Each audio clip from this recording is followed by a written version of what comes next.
What's up, guys? Today I'm going to be talking about what cubers you should consider analyzing, emulating, and learning from to kind of build upon your solving style and even just to understand your solving style a bit better.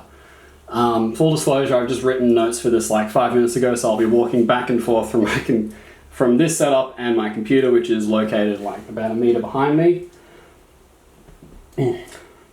Pardon me. So this is something that I think can be very valuable to start thinking about once, and this is all going to be through the context of CFOP. I can't really help root solvers in this regard because, one, there's a lot less root solvers than there are CFOP solvers, and two, I am not a root specialist or expert by any stretch of the imagination. So this, in my opinion, this is something that I think can be really valuable to start thinking about once you've learned full CFOP, you know your F2Ls, you know your OLLs, you know your PLLs, and you're at least semi-competent at inspecting cross, if not cross plus one. So what styles am I going to go over? Well, I'm going to refer to the computer to start off, and the first style I want to talk about is what I call no style.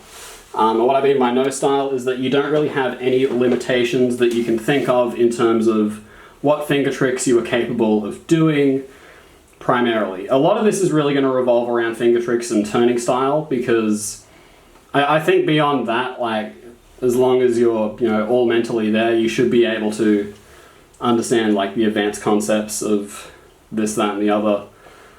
So if your style is no style, I think right now the best cuber that you could analyze is Timon from Poland, the guy who's gotten very close to 3x3 world record average very recently, and I think is going to be the one to get it very soon.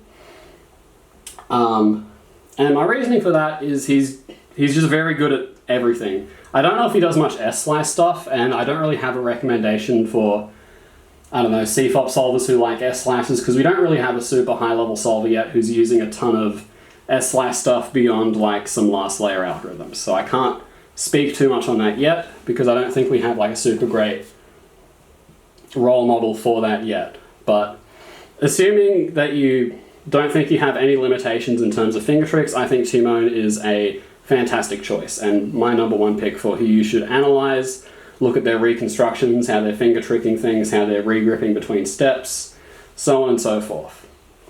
So that's my number one recommendation. Now, again, referring back to my notes,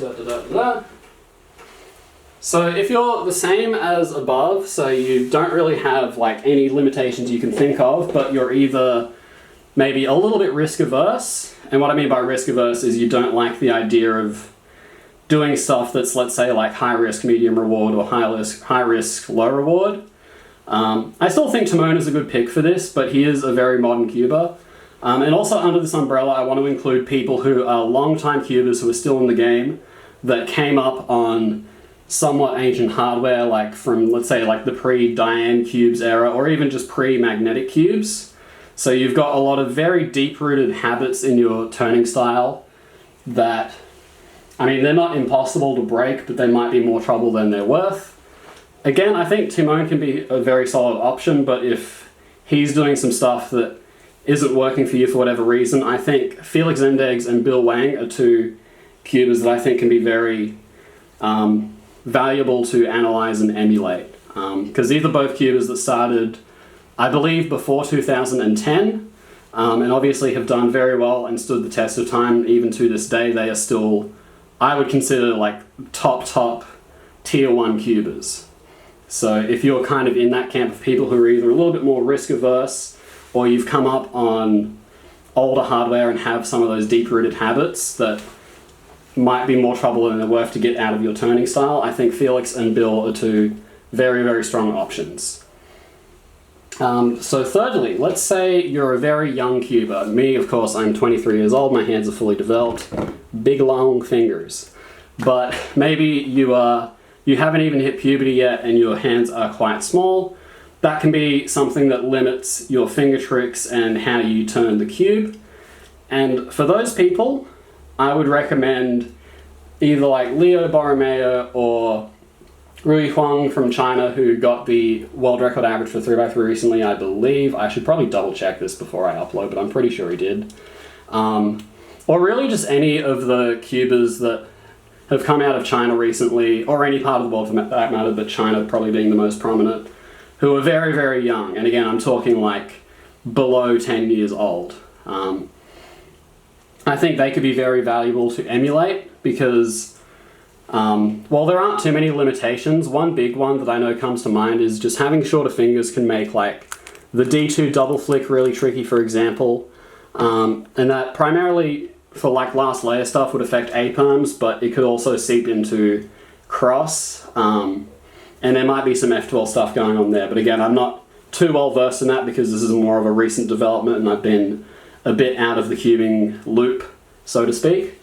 But if you're in like the very young camp and you've got quite tiny hands and you know that's kind of your situation, I think those are the cubers you will want to analyze, emulate, and kind of work with their style and either build upon it or just go with it. Caveat, please be honest with yourself about your hand size. You really don't need like the biggest hands to be able to do a D2 double flick like this, or even like with the right hand like that. It is something that really just kind of takes practice, and I think everyone who eventually comes of age will have hands big enough that can do it, no questions asked. So just keep that in mind and try to be honest with yourself. But if you are like super duper young, I think they are pretty valuable to analyze. So that's most of kind of the archetypes I've written down. I'm just going to check my notes. I believe there are 2 more. Yeah, okay. So kind of 2 more. One's more of like a bonus thing where I don't have a specific recommendation. But let's say you're a cuber that really struggles with anything beyond the super duper basics. So the super basics being like U, U prime, D, D prime, R and L, and that's kind of it. And maybe you can do like thumb F prime. This will either apply to people who have like fine motor issues, or if you're like a really old, just an older person who is cubing, you may have like, even like the most subtle movements of your fingers might be a lot more difficult than they are for the younger crowd with, you know, just less flexibility over time, stuff like that. For the people in that camp, I think Max Park is my #1 pick because, quite simply, he is the cuber that has gone the furthest with the least in terms of a finger trick repertoire. Like Max Park, he is a sub-6 cuber, and still to this day, like same as Felix Bill and the young cubers I listed before, a tier 1 cuber, someone who I think can win any competition regardless of who's there. And all he really uses for finger tricks is U, U prime, D, D prime. I legitimately don't know if he even does thumb F prime. He might not. So that is a very small toolkit of finger tricks, and he is still able to bust out sub-6 averages, like, pretty easily. So if you're in that camp, I think Max is my #1 pick for who you should analyze, emulate, and just the person who you want to study and, like, just mimic really everything they're kind of doing. And then this last one's a bit of a bonus one. And there's no specific cuber I can think of as super high level that has this specific issue, but this is for people who have like wrist mobility issues, and even getting into like this position it either causes a lot of pain or you just straight up do not have the flexibility to deal with it. And then for people in that camp, I would say pick a cuber from above that you think fits closest to your style. And then on top of that, just keep in mind that any algorithm, and this will primarily apply to last layer stuff, that involves a lot of R2s, you're going to have to work around them either by doing like soft regrip, R2 things like that, or just using different algorithms entirely. That is kind of my best piece of advice for people in that camp. And I think that's going to cover like probably the entire cubing population. Maybe there's like a 0.01% of people that don't fit into any of these camps. And you may have to look elsewhere, or you may have to realize that there is no cuber that exists that you can truly emulate, and you'll have to kind of build your own style somewhat from the ground up. But those are some of my ideas. Let me know in the comments if you have any of your own personal recommendations for cubers that you think are worth emulating, depending on what kind of like turning style comes naturally to you, and what kind of other limitations I may have missed.